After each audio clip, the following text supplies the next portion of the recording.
Hello, ഇന്ന് ഞാൻ റംസാൻ സ്പെഷ്യലായിട്ട് ഉണ്ടാക്കിയത് ഇറാനി പോളയാണ് കേട്ടോ. ഞാൻ ആദ്യമായിട്ട് ഉണ്ടാക്കി നോക്കിയതാണ് ഇത്. അപ്പോൾ കുറച്ച് ചിക്കൻ ഞാൻ നന്നായിട്ട് കഴുകി വൃത്തിയാക്കി കുറച്ച് മുളക് പൊടിയും മഞ്ഞൾപ്പൊടിയും ഉപ്പും ചേർത്തിട്ട് നന്നായിട്ട് കൈകൊണ്ട് അത് കൈകൊണ്ട് ഇങ്ങനെ കുഴച്ചെടുക്കുക. അത് നന്നായിട്ട് കുഴക്കണം കേട്ടോ. അതിനുശേഷം ഫ്രിഡ്ജിൽ വെച്ചാലും പ്രശ്നമില്ല, അല്ലെങ്കിലും അത് നമുക്ക് ഫ്രൈ ചെയ്തെടുക്കാം. കുറച്ച് ഫ്രൈ പാൻ ചൂടാക്കിയിട്ട് എണ്ണ ഇട്ട് അതിൽ എണ്ണ നന്നായി ചൂടാകുമ്പോൾ ചിക്കൻ എടുത്ത് ഇതിലിടുക. എന്നിട്ട് നന്നായിട്ടൊന്ന് ഫ്രൈ ആക്കി എടുക്കുക.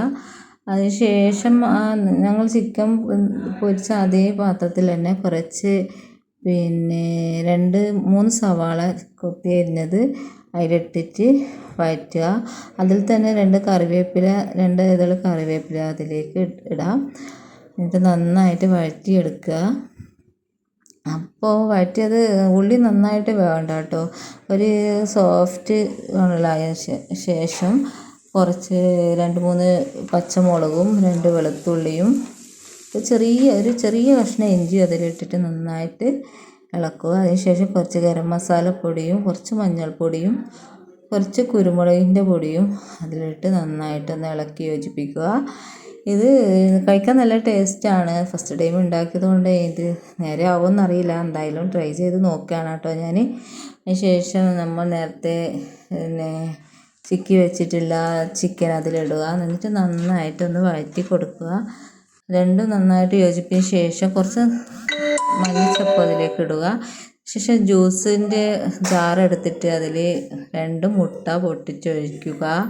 അതിന് ശേഷം 3 അല്ലി വെളുത്തുള്ളി അതിലിടുക. 3 അല്ലി വെളുത്തുള്ളി ഇടണം കേട്ടോ. വെളുത്തുള്ളി ഇട്ടാൽ നല്ല ടേസ്റ്റാണ്.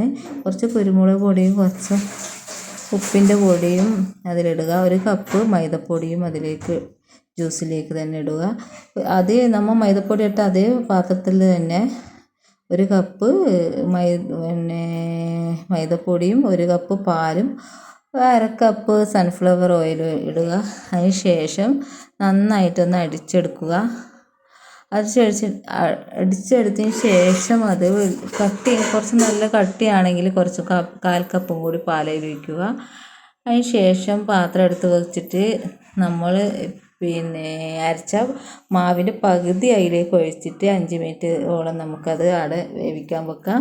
അതിന് ശേഷം നമ്മൾ ആ മസാലക്കൂട്ട് അതിൽ യോജിപ്പിക്കുക. അതിൻ്റെ നടുവശത്തായിട്ട് ഇടണം കേട്ടോ, സൈഡിലൊന്നും ഇടണ്ട. പക്ഷെ ബാക്കി ബാറ്റർ അതിൽ ഒഴിക്കുക. ഇത് ഞാൻ അതിൽ നിന്ന് കുറച്ച് ചിക്കൻ എടുത്ത് വെച്ചിട്ടുണ്ടായിരുന്നു. ആ ചിക്കനാണ് അതിൻ്റെ മുകളിലിടുന്നത്. ക്യാപ്സിക്കം ഉണ്ടെങ്കിൽ അതിൽ ക്യാപ്സിക്കം മുകളിൽ മുറിച്ച് വെക്കുന്നത് നല്ലതാണ്. അതിൻ്റെ ഒരു മണം നല്ല ടേസ്റ്റാണ് കേട്ടോ. ഇത് എന്തായാലും ഞാനിപ്പോൾ ഉണ്ടാക്കി നോക്കിയിട്ട് വെച്ചിട്ടുണ്ട്. എങ്ങനെ ഇത് ആവുമെന്നറിയില്ല. അങ്ങനെ ഒരു 20 മിനിറ്റ് ഇത് അടുപ്പിൽ വെച്ച് വേവിക്കുക. ശരിയായിട്ടുണ്ട്. എനിക്ക് നല്ല വൃത്തി കിട്ടിയിട്ടുണ്ട്. നല്ല സോഫ്റ്റ്